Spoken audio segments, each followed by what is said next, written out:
बहुत कुछ दे दिया। अभी जनवरी में मेरा क्या, जनवरी में क्या पेपर में पढ़ता क्या? हाँ जी, सीटेट का पेपर था मेरा जी। कितने लोग बैठे थे उसमें? हाँ जी, 24 लाख। 24 लाख लोग बैठे थे। हाँ जी। फिर आपने क्या करा? मैं तो कुछ भी नहीं किया, बस शाम को पेपर से एक दिन पहले शाम को बाबा के पास गई और रोल नंबर था वो मैंने रखा उनके चरणों में और बोला, रोल नंबर नहीं रखी है? जय हो। उनके चरणों में अच्छा, समर्पित करके कहा कि बाबा मेरे को पास कराना आपकी जिम्मेदारी है। और 9 मार्च को मेरा रिजल्ट आया और 24 लाख में से 4 लाख बच्चे पास हुए, जिसमें से मैं दोनों पेपर में पास हो गई। बधाई हो, बहुत बहुत बधाई हो। थैंक यू बाबा। इसीलिए प्रसन्नता है बाबू आपको। और बाबा जी एक और बात कहना चाहूंगी, आपकी कथा सुनते सुनते किसी और को मिले या नहीं मिले पर मुझे मेरे भोलेनाथ जरूर मिल गए। बधाई हो आपको, बहुत बहुत बधाई हो। आपने इसमें लिखा है कि मैं कथा तो सुन रही थी पर एड्रेस नहीं मालूम था। हाँ जी बाबा जी, मैं जिस दिन से मैं दिल्ली गई हुई थी और दिल्ली में मुझे पता चला कि हैदराबाद में कथा है और मेरे हस्बैंड यहीं जॉब करते हैं, तो 28 तारीख को हम यहाँ वापस आए और फिर उसके बाद मुझे लग रहा था कि कैसे जाऊँगी कथा में। पर कुबेरेश्वर धाम इतना फ़ोन किया, पहले दिन कथा वाले दिन भी मैंने वहाँ फ़ोन किया तो बोले मैडम हमारे पास भी कोई एड्रेस नहीं है। और फिर दूसरे दिन की कथा में जब आपने पूरा एड्रेस बताया तो मेरे घर के बाहर बारिश हो रही थी और मेरी आंखों से भी आंसू गिरे जा रहे थे कि आप मैं जरूर जाऊंगी। बाबा की कृपा हुई, बाबा ने आपको यहाँ बुलाया। थैंक यू बाबा जी। ये पूरा एड्रेस जो दिखवाया है ना, ये बाहेती जी ने लिखवाया हो। बाहेती जी बोले गुरुजी वो एड्रेस नहीं बोल पा रहे हो भवन का। बाबा जी जिस दिन से मुझे पता चला कि यहाँ पे कथा है तो मैंने घर में हल्ला मचा रखा था कि मेरे बाबा मुझसे मिलने आए हैदराबाद में और मैं जरूर जाऊंगी, चाहे जाओ कुछ हो जाओ जाए। जाओ, बैठिए बैठिए, आपकी प्रसन्नता ऐसी बनी रहे। हर हर महादेव। बैठिए। शंभु शरणे पड़ी मांगू घड़ी रे दुख काटो दया करी निदर्शन आपो। शिव की कृपा होती है तब जाकर जीवन का कोई सुख हमको प्राप्त होता है। एक चित्त लगाकर, मन लगाकर, हृदय से, दिल से कहो तो उसको। इन बुद्ध ग्रह की धर्म पत्नी इला जो चाहती थी कि एक बार वापिस में इस श्राप की योनि से मुक्त हो जाऊं, उस श्रापित योनि से मुक्त होने के लिए पुत्र से कहा। पुत्र ने शिव की आराधना करी। शंकर की आराधना कभी खाली नहीं जाती भाई। सुन लो, जितने टीवी पर कथा सुन रहे हैं, जितने मोबाइल पर सुन रहे हैं और जितने यहां सुन रहे हैं, सारी दुनिया में दान करना, पुण्य करना, सत्कर्म करना, भजन करना, सारे व्रत करना, मरते समय तक हो सकता है वो सब समाप्त हो जाए।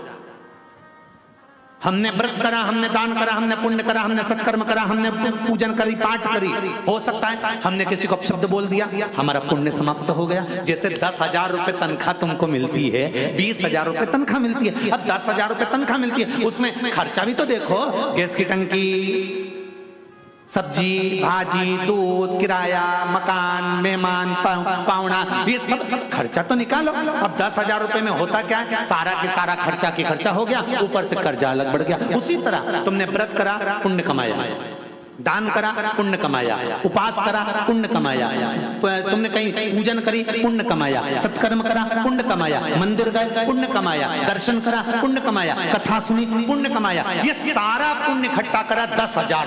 मान लो तनख्वाह तुमने 10,000 इकट्ठी कर ली, अब पुण्य तुम्हारा इकट्ठा हो गया। मालूम पड़े तुम्हारे मुंह से किसी के लिए बुराई निकल गई, 5,000 खत्म हो गया।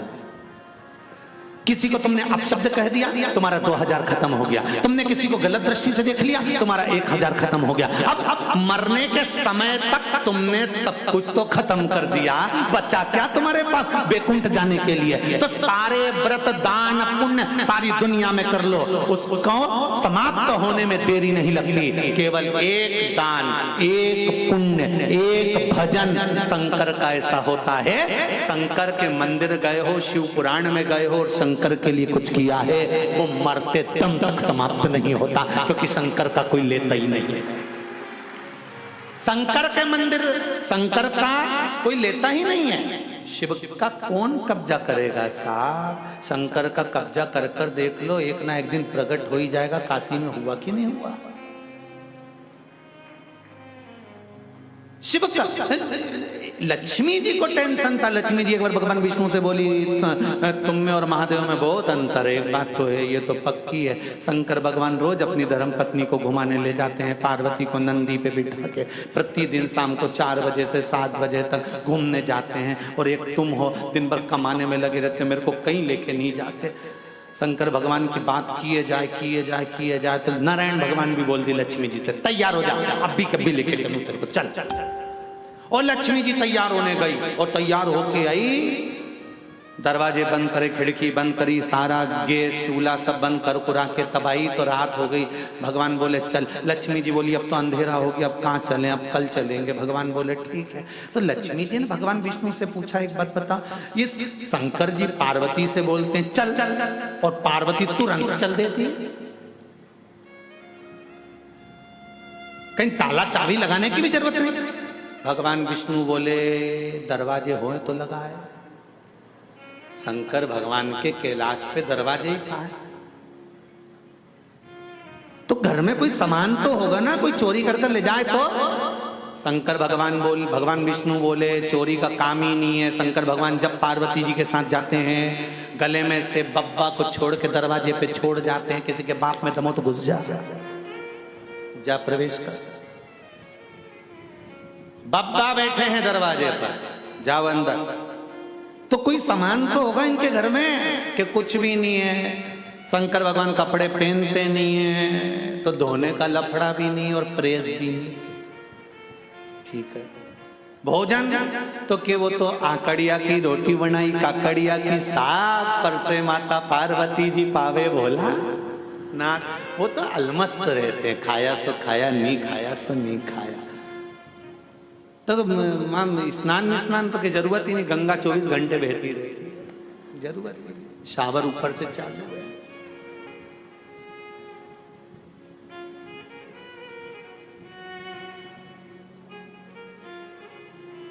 यहाँ जिस होटल में बायती जी रुकाए हैं, वह होटल में भी बाल्टी और डब्बा नहीं है।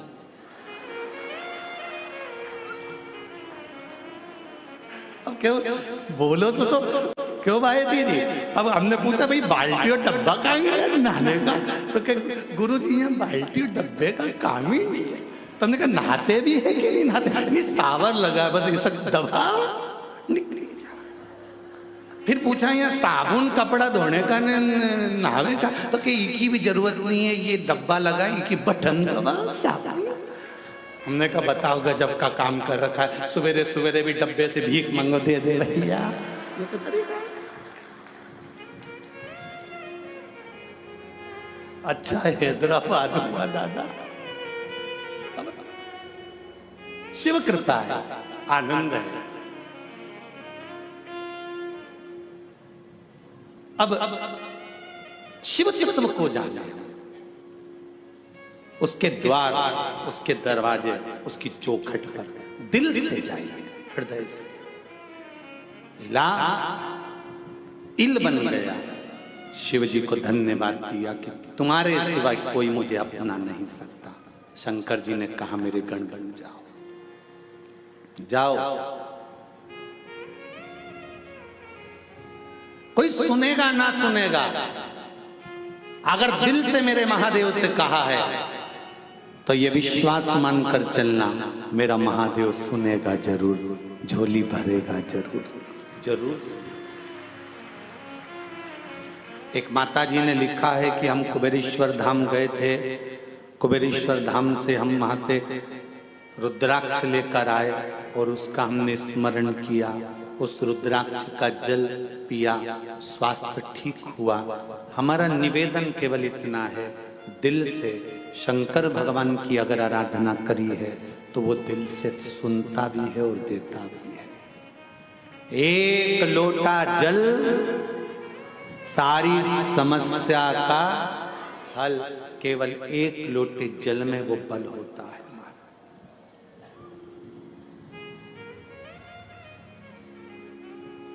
समर्पित करना प्रारंभ करो सुनने के। समय आया, आगे जो चरित्र आया, 4 जगह पर इंद्र ने ब्राह्मण हत्या को बांट दिया था। त्वष्टा ऋषि ने वृत्रासुर को उत्पन्न करा, और जब वृत्रासुर उत्पन्न हुए और उनके साथ जब युद्ध प्रारंभ हुआ,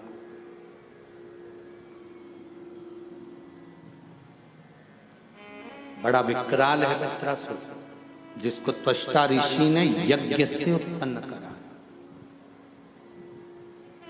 बड़ा विकराल।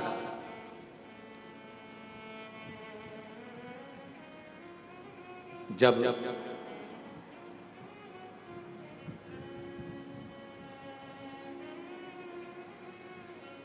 वृत्रासुर को युद्ध में गया वृत्रासुर, और इंद्र बार बार हार कर भागता है, देवता सब इधर उधर हो गए, पर वृत्रासुर मरता नहीं। कैसे मरेगा ये, इसके प्राण कैसे छूटेंगे?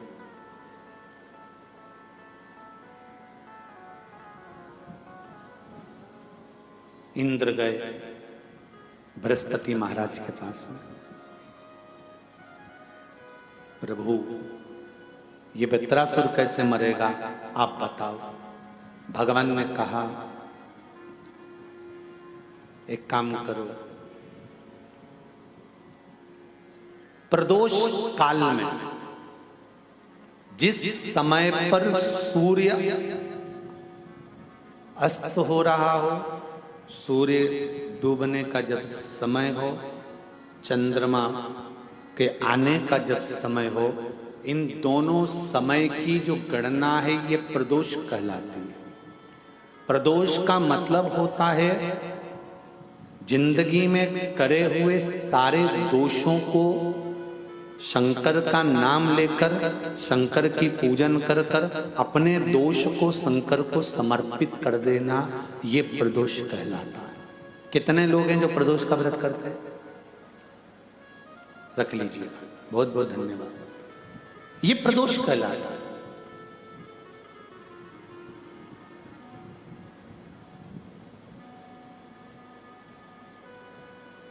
अपने दोषों को शंकर भगवान को दे देना।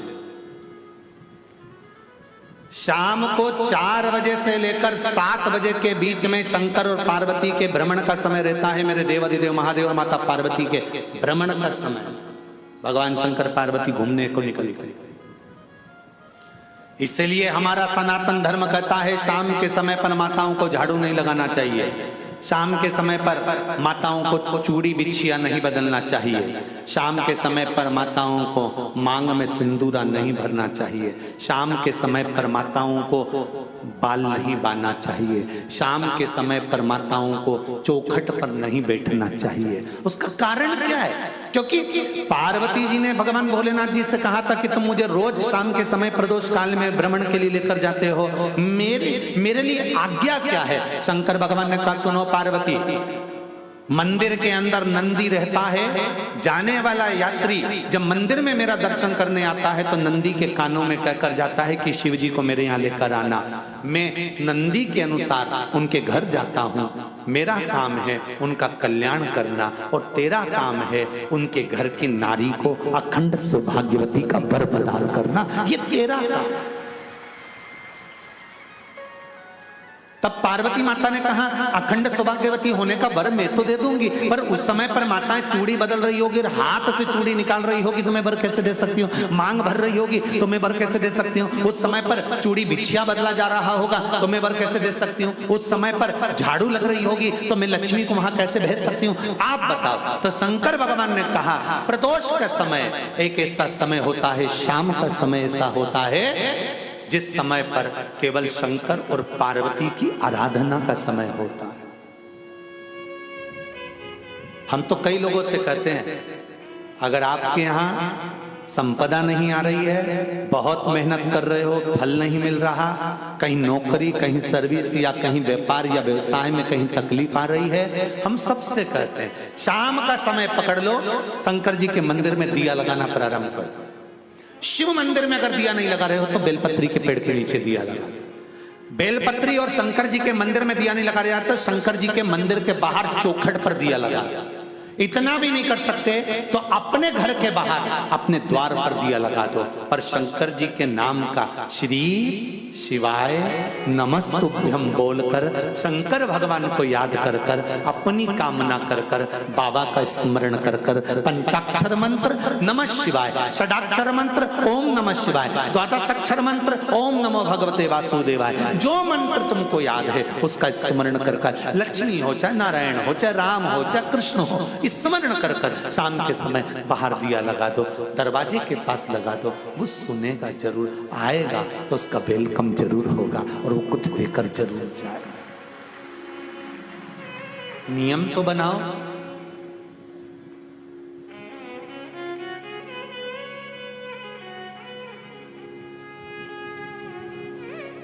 उसकी चौखट पर जाकर कहना प्रारंभ करो।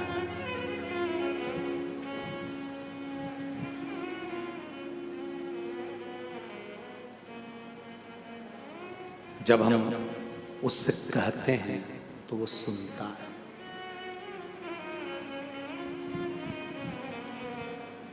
जब बोलोगे तो वो सुनेगा। अब बृहस्पति महाराज ने कहा कि शाम का समय जो प्रदोष का समय होता है उस समय पर इंद्रदेव तुम शंकर जी की आराधना करो।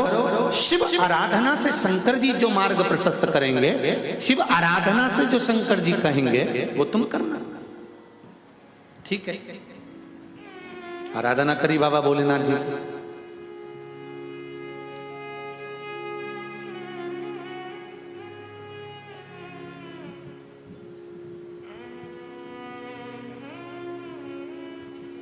मालूम नहीं था इंद्रदेव को।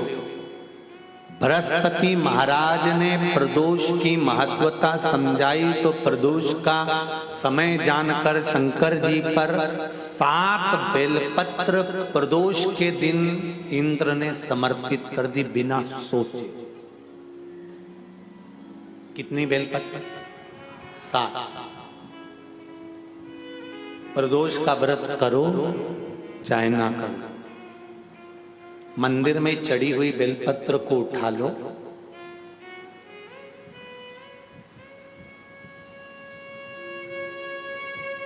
बेलपत्र का ब्रह्म कमल बना लो,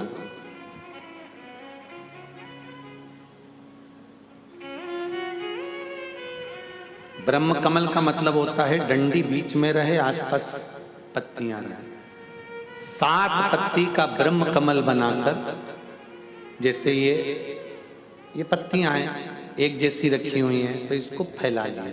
7 पत्ती को आपस में फैलाकर ब्रह्म कमल बना लिया। प्रदोष का व्रत करें ना करें, जरूरी नहीं है कि वृक्ष से ही पत्ती लेकर आओगे तो ही शंकर जी को चढ़ाओगे। शिव जी पे से चढ़ी हुई उठाकर धोकर ब्रह्म कमल बनाकर बाबा से विनय कर कर, हे प्रभु आज मैं इस काम के लिए जा रहा हूं, बाबा मेरा यह कार्य है, बोलकर श्री शिवाय नमस्तुभ्यम बोलकर शिवलिंग पर समर्पित कर दो। दिन भर के प्रदोष व्रत का फल बाबा एक बेलपत्री समर्पित करने पर ही प्रदान कर देता है। शिव है। प्रदोष व्रत कर रहे हो उससे बढ़कर कोई प्रसन्नता नहीं, पर नहीं कर रहे तो प्रदोष के दिन या 12 महीने शिवरात्रि आती है, शायद आज भी हो। हर महीने शिवरात्रि आती है, प्रत्येक महीने की शिवरात्रि। शिव जी को रिझाओ। प्रदोष के दिन 7 बेलपत्र लेकर इंद्र पहुंच गए शिव मंदिर में। शंकर भगवान के शिवलिंग का निर्माण करा और बेलपत्र हाथ में रखकर उन्होंने शंकर भगवान के शिवलिंग पर रख दिया। शिवलिंग का स्पर्श करा, शंकर जी प्रकट हो गए। इंद्र क्या बात है प्रभु, बत्रासुर के कारण पूरे देवता परेशान है। आक्रमण किया पर वो बत्रासुर मरता नहीं। शंकर भगवान ने कहा एक काम करो, मेरा भक्त है दधीचि ऋषि, मेरी आराधना में दिन भर डूबा रहता है, जो मेरा भक्त है उस भक्त के शरीर की एक हड्डी भी मिल गई तो ये राक्षस दिखने वाले नहीं है। शंकर का कोई भक्त, शंकर की उपासना करने वाला, शंकर की आराधना करने वाला, शिव तत्व में डूबने वाला, जो शंकर पर अटूट विश्वास रखता हो, ऐसा भक्त, ऐसा कोई संत, ऐसा कोई साधु, ऐसा कोई उपासक जो दिन रात शिव की आराधना में डूबा रहता हो, उसका मात्र एक कदम, चरण, उसकी रज मात्र भी अगर तुम्हें मिल गई इंद्र, तो समझ ले कि वृत्रासुर मर गया, वृत्रासुर गया। शंकर की उपासना करने वाला, शिव की आराधना करने वाला, शंकर की भक्ति में डूबने वाला, शिव तत्व को जानने वाला, शंकर की भक्ति में रमने वाला, स्वयं शंकर की भक्ति को नहीं, शिवलिंग को ही अपने हृदय में बिठा कर चलता है। वो चलता फिरता, स्वयं रामचरितमानस में कहा संत कौन है, तो कहा चलते फिरते तीरथ है। तुलसीदास जी रामचरितमानस में कहते हैं संत चलते फिरते तीरथ है। शिव की आराधना करने वाला साधक, उपासक, भक्त जो रोज प्रतिदिन शिव की आराधना की भक्ति में डूबा रहे, वो साधारण नहीं हो सकता। तुम जाओ, दधीचि ऋषि मेरी आराधना करते हैं, उनसे जाकर कहना कि हमको आपकी अस्थियां चाहिए, आपकी हड्डियां चाहिए। दधीचि ऋषि की हड्डियां? हाँ, उन हड्डियों का शस्त्र बनाना, उससे जाकर युद्ध करना, वृत्रासुर मर जाएगा। तो दधीचि ऋषि की हड्डियों से युद्ध क्यों? किस लिए? शंकर भगवान ने कहा इंद्र, दधीचि ऋषि मेरी आराधना कर कर भस्म का तिलक, 12 तिलक भस्म का दधीचि ऋषि प्रतिदिन धारण करते हैं। जहां पर भस्म का तिलक लगता है वो हड्डी हड्डी नहीं रहती, शिवलिंग बन जाता है, साधारण नहीं रहता, शिवलिंग का स्वरूप है। मेरा आपसे भी निवेदन है, भस्म का तिलक धारण करने वाला, चाहे मस्तक पर तिलक धारण करे, त्रिपुंड धारण करने वाला, रुद्राक्ष पहनने वाला, शंकर के मंदिर में जाकर एक लोटा जल चढ़ाने वाला, शिव मंदिर में एक बेलपत्र समर्पित करने वाला, ये विश्वास मानकर चलना, मेरा देव अधिदेव महादेव स्वयं उसके भीतर उतरते चले जाता है, वो शिवलिंग की तरह स्वयं प्रबल बनते चले जाता है। ये शिव तत्व है, शिव तत्व। जाओ, दधीचि ऋषि के पास गए, जाकर कहा आपकी हड्डियां दे दीजिए। दधीचि ऋषि ने हाथ में जल लेकर मांस को जला दिया, हड्डियां दे दी। दधीचि ऋषि ने जब हड्डियां दे दी, उससे युद्ध हुआ तो वृत्रासुर का अंत हुआ। वृत्रासुर जब मरने की कतार पर आ गया, इंद्र ने वज्र का प्रहार जब वृत्रासुर पर करा, तब वृत्रासुर ने इंद्र से कहा इंद्र, इन 33 कोटि देवताओं में बल नहीं कि इस वृत्रासुर को मार दे। अगर मर रहा हूं, प्राणों को त्याग रहा हूं, तो इंद्र मैं किसी के कहने पर प्राण नहीं त्याग रहा। शंकर के भक्त दधीचि ऋषि की ये हड्डी मेरे सामने आई है, ये हड्डी नहीं, स्वयं मेरा शिव विश्वनाथ मेरे सामने आ गया, इसलिए मैं मर नहीं रहा हूं। ये इस वज्र से जब मेरा प्रहार होगा, ये शस्त्र जब मेरे शरीर में जाएगा, तब मैं जानूंगा कि मेरा शंकर मेरे भीतर प्रवेश कर गया है और मैं शिव का हो गया हूं, मैं शंकर का हो गया। मेरे भोले तेरा सहारा है, मेरी नैया का तू किनारा है।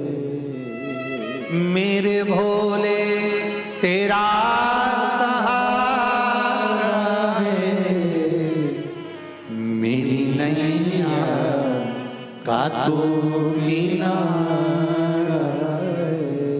दधीचि कह रहा है, वृत्रासुर कह रहा है, एक राक्षस कह रहा है, सामने ये दधीचि ऋषि की हड्डियां नहीं, शस्त्र नहीं, मेरा शंभु खड़ा है, मेरा शंकर खड़ा है। और महाराज मेरे भोले तेरी नौकरी सबसे बढ़िया है सबसे खरी। मेरी दीदियों, मेरे भाई, जितने लोग इस कथा को सुन रहे हैं टीवी पर या मोबाइल पर या यहाँ बैठकर, एक बात कहूंगा, आप अगर आए हो साधारण नहीं हो। मेरे शंकर ने तुम्हें छाट कर बुलाया है तो जरूर तुमको कुछ देने वाला होगा, जरूर कुछ देने वाला होगा। पूरे बगीचे में से फूल वही तोड़ा जाता है जो सुंदर होता है। पूरे हैदराबाद में से तुमको छाट कर यहां बुलाया होगा तो मेरे शंकर को जरूर पसंद आया होगा, ये निश्चित है। शिव की पसंद हो आप। जितने आस्था चैनल पर कथा सुन रहे हैं, मोबाइल पर सुन रहे हो, अपना रुपया खर्च कर कर मोबाइल पर 3 घंटे तक 1 टक लगाकर कथा सुन रही हो, मेरी बहनें, मेरे भाई, नवयुवक टीम, तुम शिव के जरूर, वो कहते हैं ना, शंकर के सबसे सुंदर फूल हो तो वो तुम हो, कोई साधारण नहीं हो सकते। तुम वो बगीचे के फूल हो जो शिव के हो, तुम्हें कोई डिगा नहीं सकता।